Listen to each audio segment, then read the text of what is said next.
Kasbiy ta'lim agentligida Toshkent xalqaro sertifikatlash akademiyasi tomonidan texnikum o'quvchilariga xalqaro ISO sertifikatlarini berish va jarayonni tizimlashga qaratilgan loyiha taqdimoti o'tkazildi.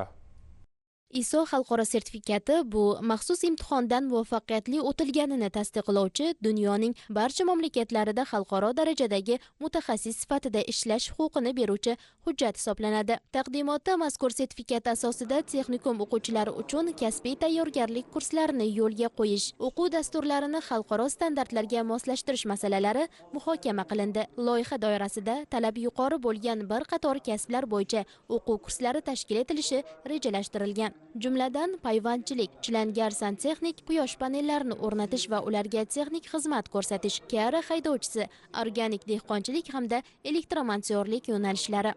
Bugungi kunda texnikumlarimizga ISO sertifikatlarini jalb etish maqsadida biz xalqaro hamkorlar bilan ishlamoqdamiz. Birinchi bosqichda ta'lim ustalarimizni ISO sertifikatlari olishlarini tashkil etamiz.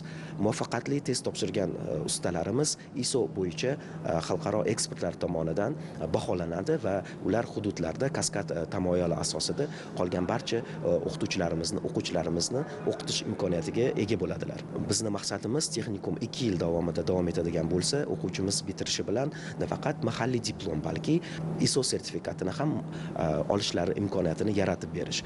Texnikumlar bazasida o'quv mashg'ulotlari uchun zarur sharoitlar yaratilib, mashg'ulotlar bevosita hamda masofaviy tarzda ham o'tkaziladi. O'qitish, malaka oshirish va qayta tayyorlash jarayonlari Qoraqalpog'iston Respublikasi, Toshkent shahri va viloyatlardagi kasbiy ta'lim agentligi tasarrufidagi texnikumlar bazasida amalga oshiriladi. Kasbiy ta'lim agentligi bilan yangi loyihani muhokama qildik. Bu loyihaga muvofiq 6 ta yo'nalish bo'yicha texnikum o'quvchilarini o'qitishni boshlamoqchimiz. Texnikum bitiruvchilarimizni 3 oydan 6 oygacha ushbu yo'nalish bo'yicha o'qib va xalqaro sertifikatga imtihon topshirish huquqini beradi. Ma'lumki, xalqaro sertifikatni qo'lga kirish uchun oldin avvalambor o'quvchini o'zini birlamchi mutaxassisligini tasdiqlovchi hujjati bo'lishi kerak. Ya'ni o'zimizning milliy diplom yoki sertifikat bo'lishi kerak.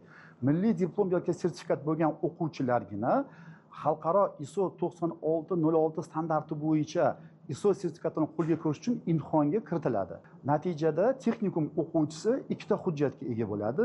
Birinchisi o'zimizning milliy diplomimiz, ikkinchisi xalqaro sertifikat bo'ladi. Ta'kidlanishicha, ISO sertifikatiga ega bo'lgan bitiruvchilar mahalliy va xorijiy mehnat bozorida yuqori ustunlikka ega bo'ladi. Mazkur loyiha kasbiy ta'lim sifatini oshirish, xalqaro standartlarni joriy etish va yoshlar bandligini ta'minlashga xizmat qilishi kutilmoqda.